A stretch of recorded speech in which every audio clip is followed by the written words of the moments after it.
This is a TalkStation original podcast.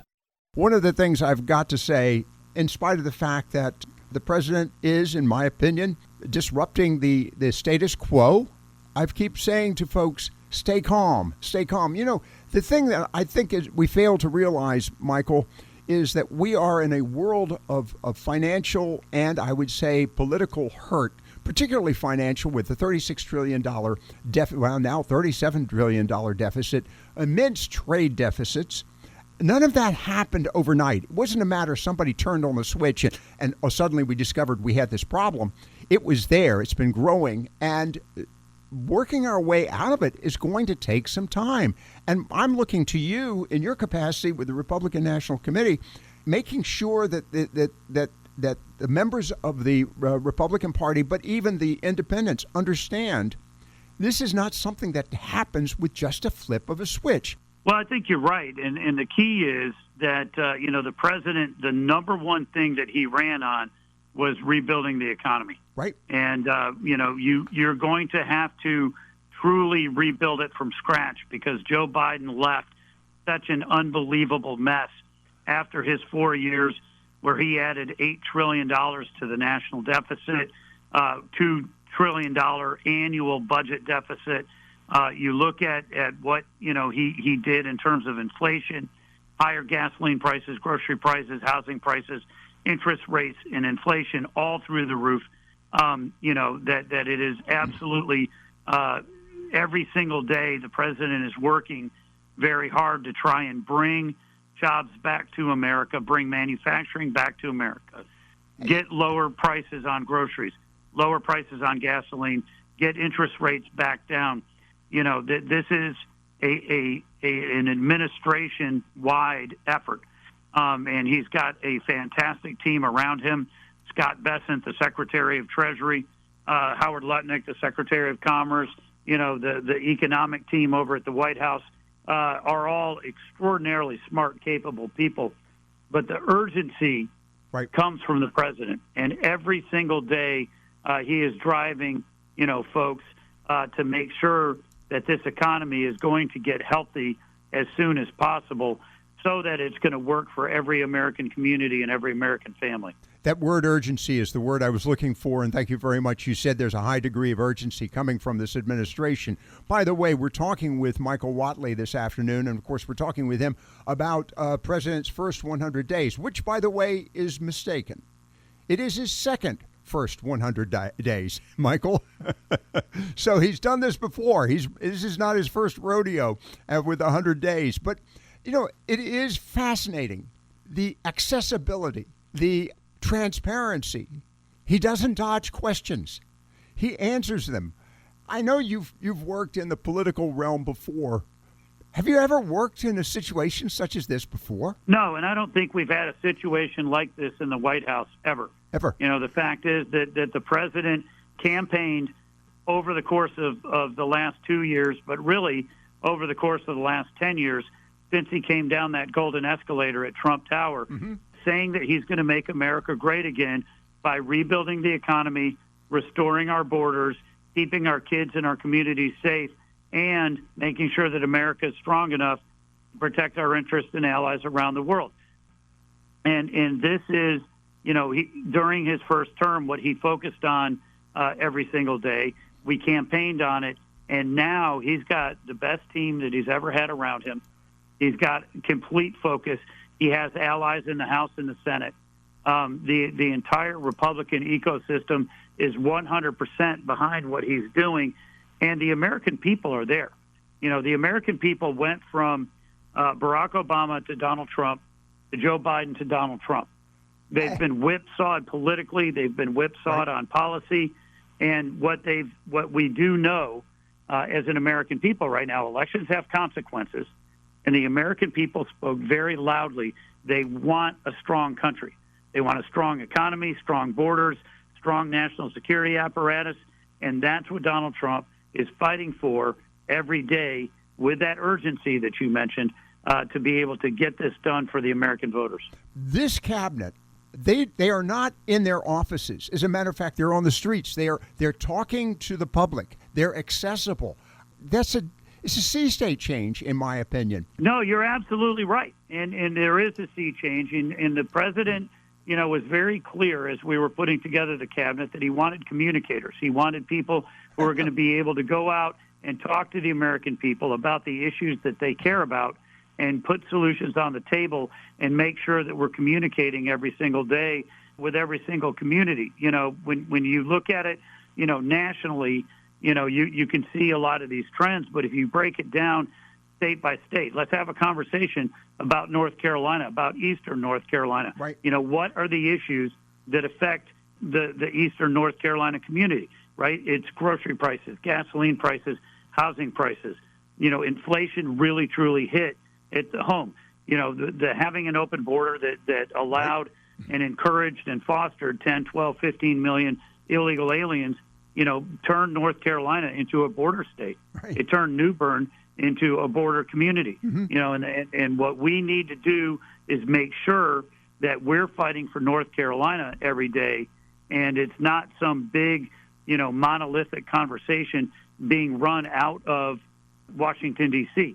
So we want the cabinet officers in North Carolina. You go and look at the Western North Carolina hurricane recovery efforts, where we've had the Secretary of Transportation, the Secretary of Homeland Security, the head of FEMA, the head of the Army Corps of Engineers was there just last week.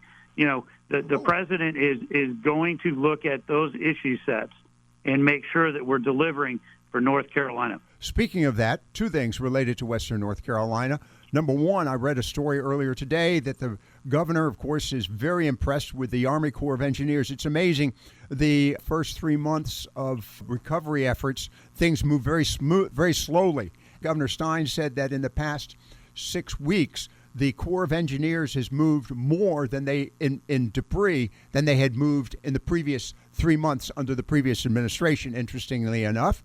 But the other aspect of Western North Carolina, and this segues into this conversation, I am proud to, this coming from President Donald Trump, I am proud to announce the formation of the FEMA Review Council, comprised of top experts in the fields who are highly respected by their peers. It is my great honor to appoint the council Secretary of Defense Pete Hegseth, Secretary of Homeland Security Kristi Noem, Governor Greg Abbott, Governor Glenn Youngkin, former Governor Phil Bryant, Michael Whatley.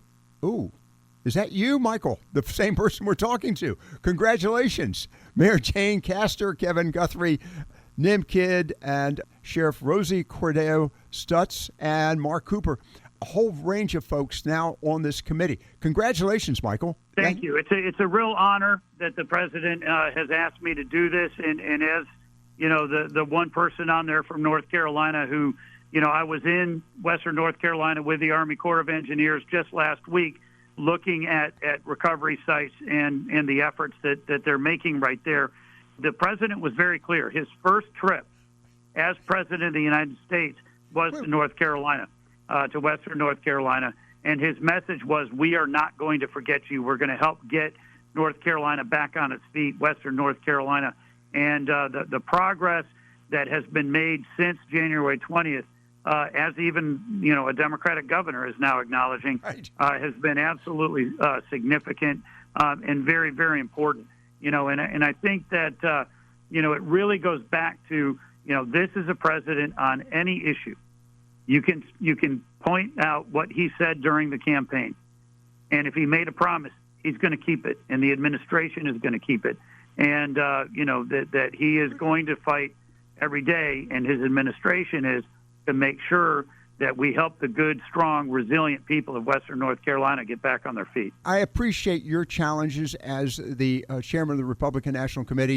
You're dealing with communications with members of Congress and various organizations, Republican organizations.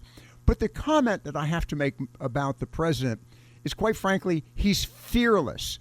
He's not afraid of conflict. He's not afraid to step up. And quite frankly, he's very adaptable. He's not so committed that you can't get his attention, but he is fearless. Am I thinking correctly? You are thinking correctly. And all you have to do is look at the positions that he's taking internationally right now to understand that he is going to take on any fight. in order to ensure that we have the strength in our economy and around the world to protect our interests.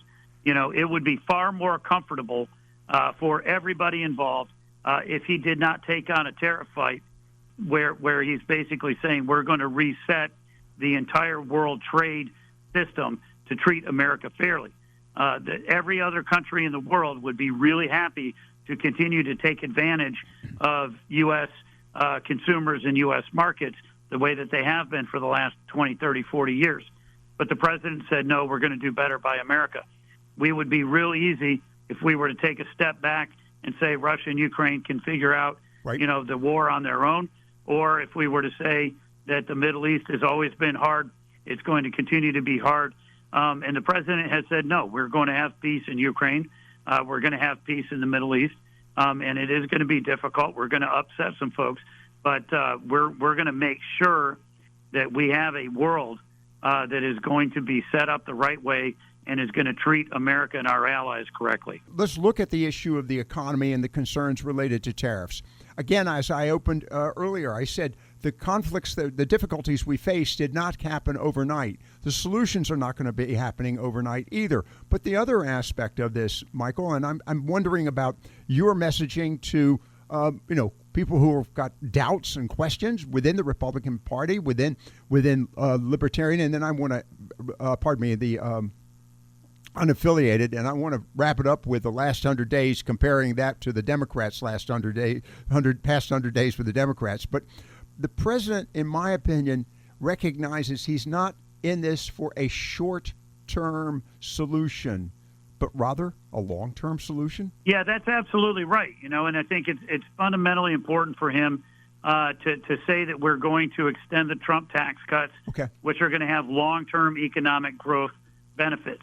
At the same time, we need to get the tariff situation correct, because you go through a typical tariff negotiation, a typical trade deal negotiation takes 1 year, 2 years, 3 years to negotiate, and everybody's really happy when you get 1 or 2 or 3 trade deals out of a 4-year term. The president said that's completely unacceptable. So, by going about setting up this conversation the way that he has, where he announced he was going to put 25% tariffs across the board on everybody and then invite them to come back to the conversation, we now have over 100 different countries that are clamoring to negotiate with us and coming to us like Vietnam and saying, we want to drop all of our tariffs to zero and treat America fairly. That's the type of responses we're getting, and we're going to get a lot more than 2 or 3 or 4 tariff deals and trade deals. We're going to get dozens and dozens of them, and it's going to happen a lot better and on terms that are a lot better for America than if we were to kind of go through a typical process. Nobody ever has had the wherewithal or the foresight to set up a conversation like this, which is what caught a lot of people off guard. But you look at how the world is reacting right now, and they're reacting to President Trump's leadership and coming to the table. My question is, why is everybody so surprised? I thought Ari Fleischer's remark when that comment came up was, why is everybody surprised? This is the president's modus operandi. He is somebody who is disruptive, and you've got to be prepared for it. Before we wrap it up with you, Michael, and again, I really appreciate your time, and it's a pleasure to have a North Carolinian who's running the Republican Party. Thank you very much. By the way, it is interesting. It's no longer the standard Republican Party. I would like to get your comment on that one, Michael.